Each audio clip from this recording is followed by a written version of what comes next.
Hey there everyone, this is Life. Welcome back to my playthrough of Etrian Odyssey 3. Today we are going to begin exploration of the first floor, and that's all there is to that. Right.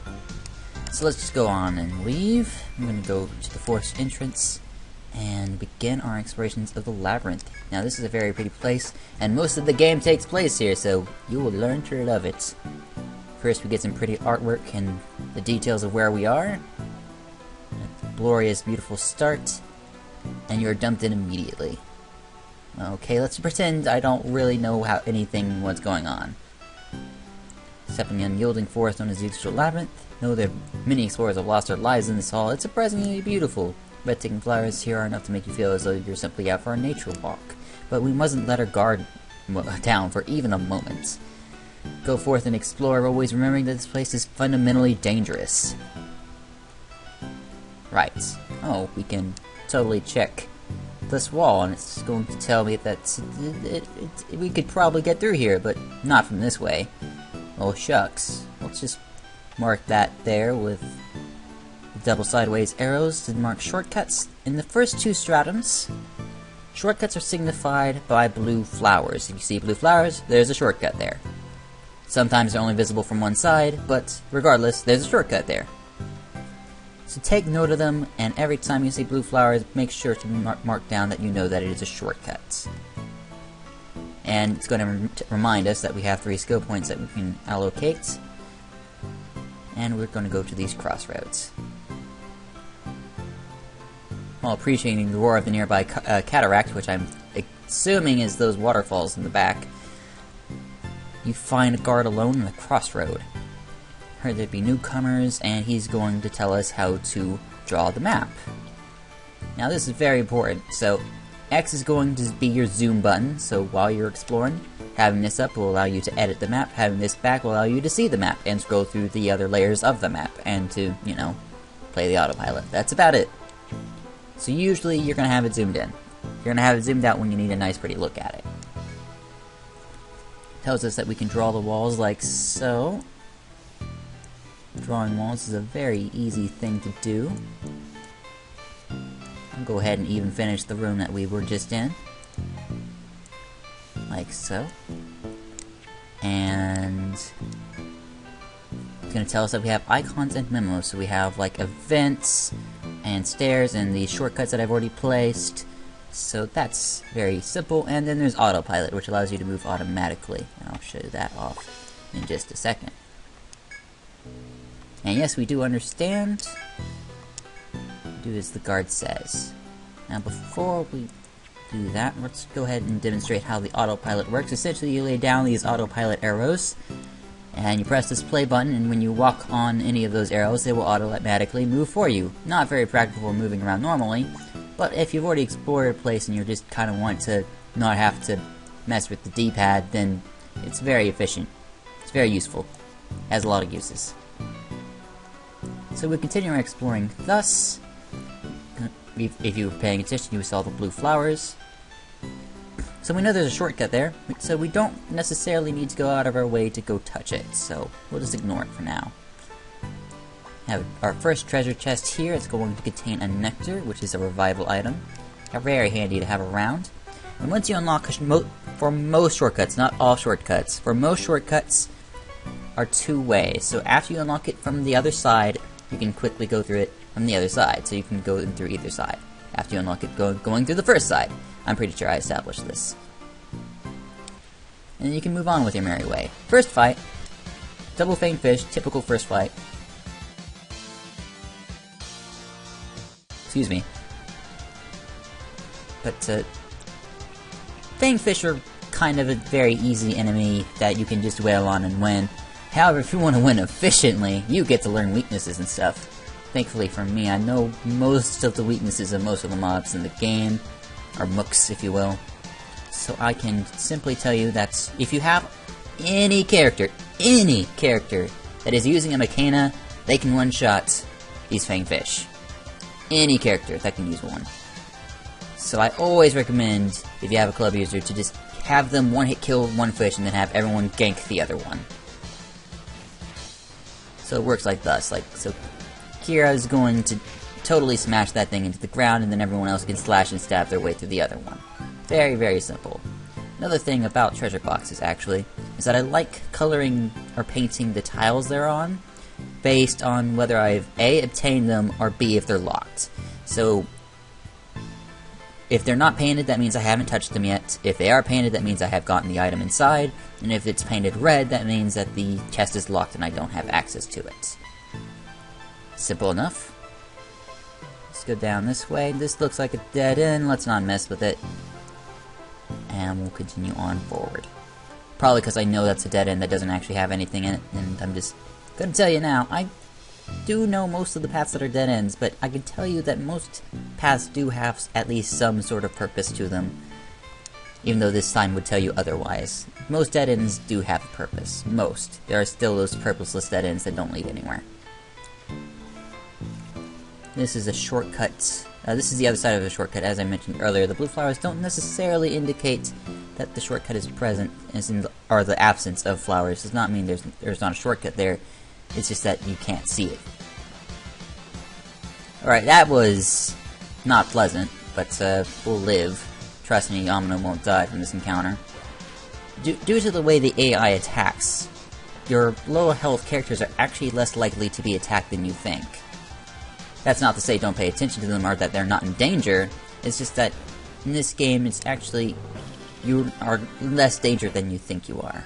Also, getting these 2 slimy legs and a frog cheek was very generous of the game for a quest that we're going to do in a little bit, or later. Alright, well, our team's looking pretty battered, so let's just quickly heal everyone up. That will be good enough for now.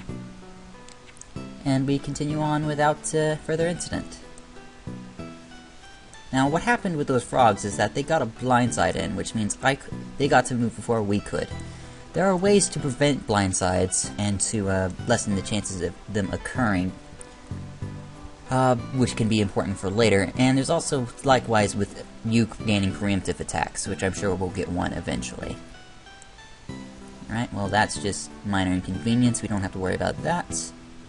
And then it branches off kind of like this. We have a north path and a south path. We'll go ahead and take the north path and kind of explore it. We have a room over here which we can quickly look at. Item point. Don't know what it is, so we can approach it. It's a chop point. I mark chop with scissors. Some people think karate chop is a thing and do it with the hand.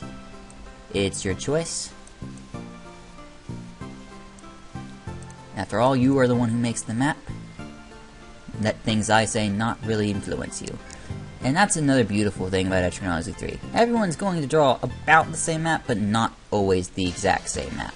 Some people have little perks or differences in how they map that make them, you know, different, and so you can kind of map your own way. So don't feel forced to map it my way or someone else's way. If you think certain features should be mapped out, then that's up to you to interpret into place. And so the mapping, and so we continue.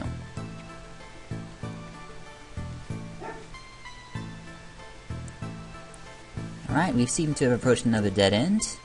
This one does not seem to be worthless, however, as there is an event on it.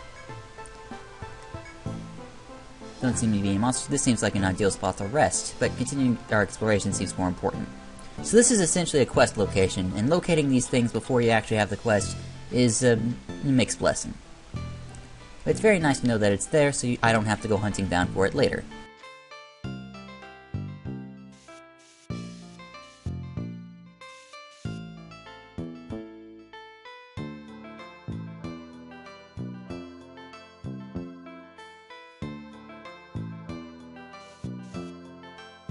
Okay, so let's map down this direction. Apologies if there was a jump cut. Okay, now there's a vision cap at 4 tiles. You can see essentially 4 tiles ahead of you, and then things become, you know, they're all out of the drawing distance. So you have a drawing distance of 4 tiles. So you can map ahead at those 4 tiles. Well, and of course, the further away it is, the harder it is to kind of make out what it is. So if you have a keen eye for the scenery and how the turning around corners works and which way leads where, then you can technically map ahead, though I usually just kind of walk into it map around, walk into it more, map around, because that's typically simpler. I'm surprised we haven't run into anything overly difficult yet. You'll know what I mean. We have the potential of running into a very strong mob around here, and we haven't found him yet, so I think we'll be grateful that we haven't found him yet. And continue on exploration as normal. Everyone else seems fine. Let's see, we can see the treasure chest down there. We can go this way. I don't know why I drew a wall there. There isn't a wall there. And that goes off down there. Let's go this way. We'll go north in a bit. Let's go south first. And see what the game has to offer us. This first location is, I think, a luck check. If you have a character above a certain amount of luck, you're going to get out of this event scot-free. That also means I can't get the opportunity to fight the monsters that would usually be here if your luck was too low to match. Footprints lead east, something something if you want to investigate. There's an animal that's trapped, so you can set it free. And if our luck was terrible, we would be attacked right now, but it isn't, which tells me that's a luck check. And if your luck is low, you get attacked by 2 great platypuses, monsters that are normally found on the 2nd floor and beyond. So there are many opportunities in this game that you can either actually abuse, and act because you might actually want to fight them, to fight enemies that are actually further down. It can be helpful and it can be detrimental, because that means they're stronger and could easily beat you up, etc, etc. Okay, we got our first preemptive strike against some frogs. Preemptive strikes are amazingly good. They allow you to get a free turn of attacking off when the enemy don't get to do anything. Obvious benefits are obvious. So, like, free damage is always welcome. We're going to quickly detour. There's obviously a shortcut here. We're going to get to this just a little bit. I want to go down here and get the free healing that's here. Because all my people were beat up a little bit, but not by, like, so much that it's vitally necessary that I use my healing skill on all of them. And we heal our 15 HP. Now let's go back north and deal with this place over here. Our encounter rate's a little bit high, so let's go ahead and run into a fight before we go into the next room. Because in this area to the east, you're more likely to run into stronger enemies. And I don't really feel like dealing with stronger enemies at this moment, so we're going to deal with the fight on this side before we cross over. Sometimes the Durian likes to blind your characters, and blind is a kind of an annoying status condition that lowers your accuracy.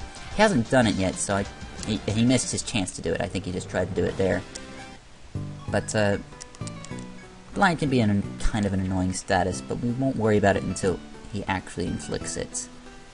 This room is a very unique room that I seem to have memorized, because it's just a very simple shape like this. And there's going to be 2 boxes. One is locked. The furthest one from you is going to be locked. Come down here, swing by, grab this treasure chest. This is going to be an Amrita, and an item that recovers TP. Now, if you get an Amrita early on, hold on to it for as long as you can. Amritas are a very, very good type of item, and you won't be able to get them, you won't be able to buy them until sometime in the 2nd stratum. So you kind of want to hold on to what you get for now, and use it conservatively. They give you like 8 or 9, so you can use them if you think you need it to get out of a bind or something. Just be cautious about when you use them. Now, just like on the other side, I want you to run into a fight on this side, so I did. We'll get Gandra some healing because she needs it, and then we can cross again. Oops, I'm taking the long way around. Let's go into this room up here, get some of what was her name? Kira's CP back by using this event here. If I had used any of my magic, I would have also used that there. This is also a test. For those of you who have played Etrian Odyssey before, you would have found this spot to be very suspicious, probably, and would have avoided it, because in all the games before this, that kind of spot was a trap, and you would get attacked. In this game, it is not a trap, and you get free TP from it, so don't worry about it. There is a trap on this floor, but it's not until later, and I'll tell you where it is. Running into a lot of simple sets right now. Kira was able to hit the Fang Fish even though she was blinded. That is a miracle. I think her chances to hit were below 20%. Blind is a really big deal. Blind is a really, really hard status to deal with. Did I not get this? Why was it painted as though I got it if I didn't get it? Oh well. Sometimes I do that. Let's go down here and continue to finish our mapping. Very simple like. And we ran into him. Meet the Great Lynx. He's pretty much the first boss you encounter. He's not technically a boss, but I always call him a boss. Because if you're level 1 or level 2, he has the potential of wrecking your face. Fortunately, I know what I'm doing, so I'm not going to get my face just as wrecked. So we're going to use all of the tactics against him, or the limit skills that we obtained, and we're going to fling fire at him just because we really want him to burn. He's weak to fire, and that's why I get fire first. We should be able to kill him this turn. If we're lucky, everyone's going to be fast enough to kill him before he gets to attack. That's not likely, but it can happen. No, he got to attack, but because Kira had the Indomitable, she did not die. And we were able to finish him off with fire and get his claw. Very nice. If you run into him when you're level 1, you're even more in danger. If you run into him when you're level 2, you're pretty boned. But with proper use of limit skills, you will be able to survive him no problem. You might lose a party member or two, but you're typically going to survive a Great Lynx attack and kill him before he kills your entire team. However, I do not recommend trying to escape from those Great Lynxes. You kinda have to kill them. They're kinda fast, so you might actually lose more people by trying to escape than by killing him.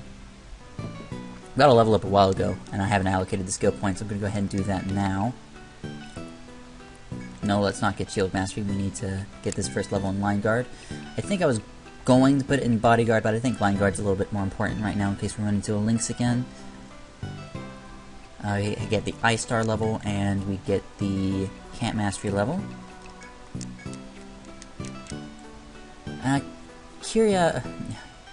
Kira is running a little bit low on TP, so we don't have that much longer to explore. I think we can finish though, but it's going to be kind of tight, and I might need to cut some corners. I shouldn't have to though. So this is very simple, roundabout. As I said, the draw distance allows us to see this pretty much no problem. And we can easily map this. We know this is a circle. There is no wall here, that was an accident. Some blue flowers all around. So we map it like so. There's a door here, and there's another set of flowers here. Not the doors over there. The encounter rate's kind of high. I don't know if yeah, we can risk this. Now, the chances of running into a Lynx in this particular room is escalated, so we might be in trouble, but I think we're gonna be fine. I think we're gonna be okay. Let's go ahead and grab these treasures. Some pocket change, that's nice. And some Medica 2, that's nice too. Money is always a good find, and Medicas are good finds even if not used that often. And we got lucky and didn't run into a what's-its-face. So let's get everybody to just maul on the frog. We're gonna fling Ice at the Durian because he's weak to it, and we should be okay. If you don't know what a weakness to an enemy is, you can't really find out. You kind of either have to pay attention to how much damage your attacks do, or you're going to have to wait until you get this skill called Singularity.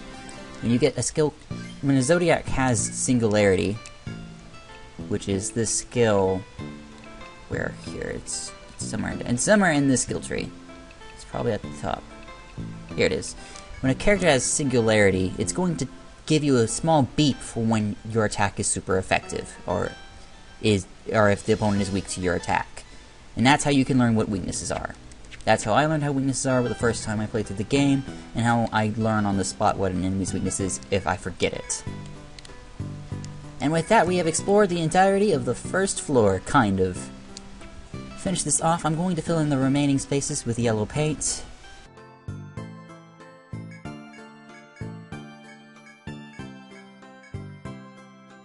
Let's go to the Via Synodus and turn this in.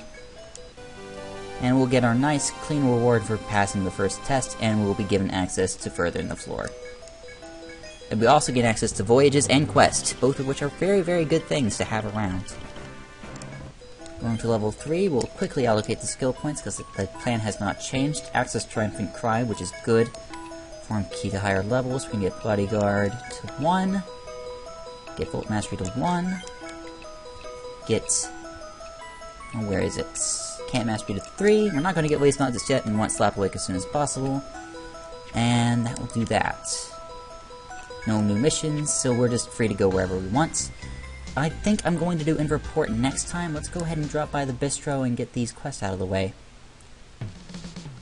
This is Missy, the only character's name I actually know other than Floatia. Butterfly Bistro, you can talk to people on side jobs and call up a quest, or quest if you will. There are all kinds of different jobs, from monster hunting to item collecting. If you accept the request and complete the mission, report it back to her, and if you do, then the reward will be from the client, and everything is going to be happy. You want to... and she asks if you want to be doing it right away. If you come in here before you complete the quest, she's going to tell you can't do them just yet. You can also gather information here. Scavenger Toma is a good person to talk to if you want to figure out what a monster's conditional item is. But for now, she's nothing important is really here. So let's go to accept the quest. And we get the bistro's new menu. She's going to ask us for 1 frog cheek and 3 frog legs. That's nice. And the Fisherman's Rest, which is to go to the perfect spot on the first floor. Alright. We do have all of the frog parts, so we can quickly just turn that in for 3 tenths, some experience, and level ups, which is another good thing about this game, is that you gain experience when you do the quest. It's very, very nice. So that's some easy experience, got us to level 4 for free, that's always good. The quests are an integral part about leveling up quickly in this game, so when you rest a character, the potential to fall behind is so strong. You can get Triumphant Cry to 1, Form Key to 5. We're gonna get... I think we're gonna continue bumping up Shield Mastery to 5. We're gonna get Zara is going to get Volt Star to 1, and Vincent's going to get Cat Mastery to 4. Alright, now all we have to do to complete the other quest is go to the sunspot as labeled earlier. It's 4 PM in the game, so we're able to get here just in time to get that quest completed proper. I'm going to use Vincent for a quick way out to get our free 100 and some extra experience. I'm going to tell you to remember to try to do these quests as often as possible. But I think I've done everything I've wanted to today. I think we'll go ahead and organize shopping and stuff tomorrow. So hey there everyone, this has been Liferake. As always, I thank you for watching. Next time we are going to finish exploration of the first floor, and that's basically it. Tomorrow's going to be a short episode. I'm going to see you guys then. Bye.